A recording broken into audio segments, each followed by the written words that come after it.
नमस्कार साथियों, आप देख रहे हैं YouTube channel education portal Krishna. आज हम लोग इस वीडियो के माध्यम से सामान्य विज्ञान से संबंधित अति महत्वपूर्ण प्रश्नों का अध्ययन करेंगे, जो आगामी प्रधान शिक्षक, प्रधानाध्यापक के साथ साथ अन्य प्रतियोगिता परीक्षा के लिए काफ़ी महत्वपूर्ण है। तो चलिए प्रश्न संख्या 1 से प्रारंभ किया जाए। इससे रिलेटेड अन्य प्रश्नों को भी हम लोग देखेंगे। तो पहला प्रश्न है, आरएच फैक्टर संबंधित है। तो आरएच फैक्टर यह ब्लड यानी कि रक्त से संबंधित होता है, और इससे संबंधित अन्य प्रश्न यदि आरएच फैक्टर का खोजकर्ता पूछा जाए तो यह हो जाता है लैंड स्टीनर एवं बीनर। तो इसे हम लोग लिख लेते हैं लैंड स्टीनर एवं वीनर, यानी कि लैंड स्टीनर और वीनर ने ब्लड में यानी कि रक्त में आरएच फैक्टर का खोज किया था। दूसरा प्रश्न है कि रक्तचाप यानी कि ब्लड प्रेशर नियंत्रित होता है, यानी कि कौन सी शरीर की ऐसी ग्रंथि है जिससे रक्तचाप नियंत्रित होता है। तो यह है एड्रिनल ग्रंथि। तीसरा प्रश्न है, रक्त को शुद्ध करता है, यानी कि रक्त को शुद्ध करने का कार्य शरीर में कौन करता। तो यह है वृक्क, जिसे किडनी यानी गुर्दा भी कहा जाता है। चौथा प्रश्न है कि मानव वृक्क गुर्दे में बनने वाली पथरी होती है, यानी कि मानव वृक्क यानी किडनी में एक प्रकार की पथरी बन जाती है। तो वह क्या है, यानी कि किस रसायन को कहा जाता है। तो वह है कैल्शियम ऑक्सलेट, यानी यह एक रासायनिक पदार्थ है जो मानव वृक्क यानी कि उस गुर्दे में पथरी बन जाता है, जिसे पत्थर भी कहा जाता है।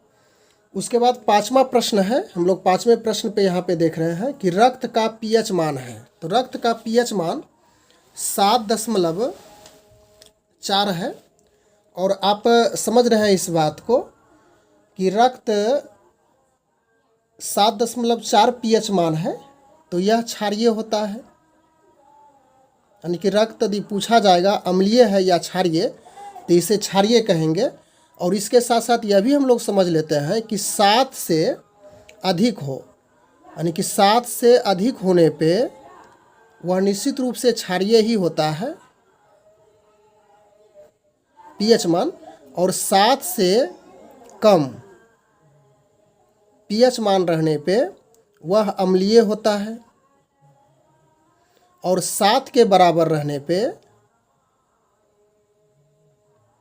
उदासीन होता है। उसके बाद अगला प्रश्न है 6 नंबर का, रक्त दाब मापने वाला यंत्र है। तो यह स्फिग्नोमैनोमीटर एक यंत्र है, इसकी सहायता से ब्लड प्रेशर मापा जाता है, स्फिग्नोमैनोमीटर। 7वां प्रश्न है कि रक्त परिसंचरण तंत्र का अध्ययन किया जाता है, यानी रक्त परिसंचरण तंत्र का अध्ययन किया था। सबसे पहले कौन ऐसे व्यक्ति थे जिन्होंने रक्त परिसंचरण तंत्र का अध्ययन किया था। तो यह था विलियम हार्वे। 8वां नंबर प्रश्न है, हृदय से शरीर की ओर ले जाने वाली रक्तवाहिनियाँ कहलाती है। तो यह धमनी कहलाती है, और धमनी में हमेशा शुद्ध रक्त दौड़ता है, यानी कि इसमें शुद्ध रक्त।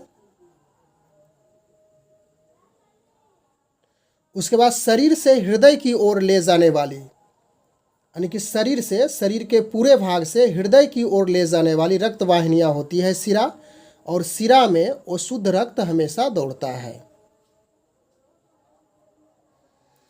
और इसी से रिलेटेड और अन्य महत्वपूर्ण प्रश्न भी देख लेते हैं।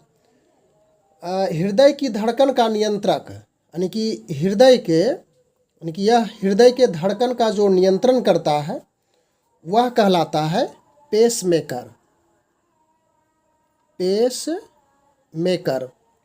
इसके बाद अगला प्रश्न है 10 नंबर कि जार्विक सेवन है।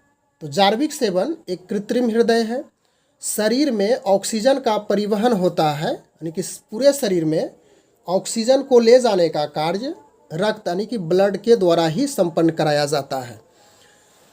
12 नंबर प्रश्न है, पित्त होता है, यानी कि शरीर में जो पित्त पाया जाता है वह अम्लीय या क्षारीय होता है। तो पित्त का यानी पित्त की जो प्रकृति है वह क्षारीय होती है। प्रश्न संख्या 13 है, यकृत में यानी कि लीवर में भंडारित रहता है, यानी कौन सा विटामिन यकृत में भंडारित रहता है, यानी कि वहाँ पे जमा रहता है, तो वह है विटामिन ए। और आप जान रहे हैं कि विटामिन ए आँख के लिए अति महत्वपूर्ण विटामिन होता है। उसके बाद 14 नंबर प्रश्न है, पित्त जमा होता है, तो पित्त कहाँ पे जमा होता है, यह है पित्ताशय में। 15 नंबर प्रश्न है कि हाइड्रोफोबिया रोग होता है, तो हाइड्रोफोबिया एक प्रकार का रोग है और वह कुत्ता के काटने से होता है, यानी कि कुत्ता काट लेने के बाद हाइड्रोफोबिया नामक रोग उत्पन्न हो जाता है। और हाइड्रोफोबिया यदि कहा जाए तो यह विषाणु जनित रोग है, यह विषाणु जनित रोग है। और यदि विषाणु की बात कही जाए तो विषाणु यानी इसका जो खोज करता था, विषाणु का खोज यदि पूछा जाए तो इसका खोजकर्ता इवानोवस्की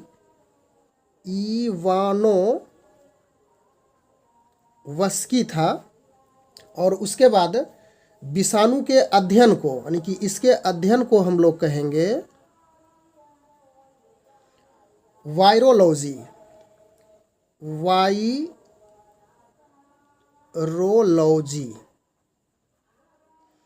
उसके बाद अगला प्रश्न है 16 नंबर, ध्वनि का वेग सर्वाधिक होता है, तो ध्वनि का सबसे अधिक वेग ठोस में होता है। और यही यदि कही जाए कि प्रकाश का वेग सबसे अधिक कहाँ पे होता है, तो हवा में कहेंगे। उसके बाद अगला प्रश्न 17 नंबर है कि ध्वनि का वेग सबसे कम होता है हवा में, और हवा में ध्वनि का वेग लगभग 332 मीटर प्रति सेकंड होता है, यानी कि एक सेकंड में ध्वनि का वेग हवा में 332 मीटर तक चली जाती है। अगला प्रश्न है 18 नंबर, ध्वनि तीव्रता की इकाई होती है, तो ध्वनि तीव्रता की इकाई डेसिबल है। 19 नंबर प्रश्न है,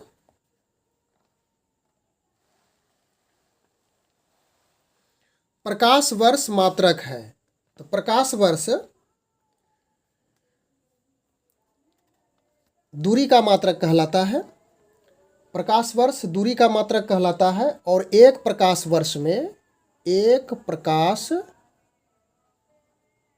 वर्ष में दूरी हो जाती है 9.46 गुना 10⁻15 मीटर। और दूरी मापने की यदि सबसे बड़ी इकाई यहाँ पे पूछी जाए कही जाए तो वह हो जाती है पारसेक, सबसे बड़ी इकाई होती है दूरी मापने की। उसके बाद 20 नंबर प्रश्न है, पिट्यूटरी ग्रंथि पाई जाती है, पिट्यूटरी ग्रंथि मस्तिष्क में पाई जाती है, और पिट्यूटरी ग्रंथि को ही पीयूष ग्रंथि भी कही जाती है, इसे ही कहेंगे पीयूष ग्रंथि। और इसका अन्य नाम मास्टर ग्रंथि भी होती है, मास्टर ग्रंथि। उसके बाद पिट्यूटरी ग्रंथि की बात कही जाए तो यह सबसे शरीर की छोटी ग्रंथि भी होती है। अगला प्रश्न है 21 नंबर में कि वंशानुगत रोग है, तो वंशानुगत यानी कि जन्मजात रोग होता है, तो दो ही रोग है, एक है वर्णांधता और दूसरा है हीमोफीलिया। और यदि वर्णांधता की बात कही जाए तो सबसे पहले मनुष्य में वर्णांधता का वर्णन हेरनर यानी एक प्रकार का यह वैज्ञानिक था हेरनर, जिन्होंने वर्णांधता का सबसे पहले खोज 1876 ईस्वी में किया था। और वर्णांधता से संबंधित बात कही जाए तो इससे कलर से संबंधित होता है, और मनुष्य को हरा और लाल रंग यानी कि हरा और लाल रंग इसे वह नहीं पहचान पाता है। उसके बाद हीमोफीलिया के बारे में आप समझ ही रहे हैं, हीमोफीलिया में शरीर का किसी भी भाग के कट छट जाने से ब्लड नहीं रुकता है और अंततः मनुष्य की मृत्यु भी हो जाती है। अगला प्रश्न है 22 नंबर में कि जठर रस में पाया जाता है, तो जठर रस में हाइड्रोक्लोरिक अम्ल पाया जाता है, यानी कि इसका यदि रासायनिक सूत्र लिखें तो HCl होता है और यह जठर रस में पाया जाता है। उसके बाद 23 नंबर प्रश्न है, लार में पाया जाता है। तो लार में टाइलिन नामक एंजाइम पाया जाता है। टाइलिन एक प्रकार का एंजाइम है। 24 नंबर प्रश्न है, प्रोटीन का पाचन होता है। तो प्रोटीन का पाचन छोटी आंत में होता है। उसके बाद अंतिम प्रश्न है 25 नंबर, मनुष्य में पाचन प्रारंभ होता है, यानी कि मनुष्य में पाचन क्रिया डाइजेटिव स्टार्ट हो जाता है मुख से, यानी कि मुंह से ही प्रारंभ हो जाता है। तो आज हम लोग इस प्रकार से 25 प्रश्नों का अध्ययन किए इस वीडियो के माध्यम से। तो निश्चित रूप से यह जो प्रश्न है महत्वपूर्ण है, काफ़ी महत्वपूर्ण है, और यदि आप इसको अच्छी तरह से अध्ययन कर लेते हैं तो आगे आने वाले प्रतियोगिता परीक्षा में आपको काफ़ी मदद करेगा। Thanks for watching, good bye.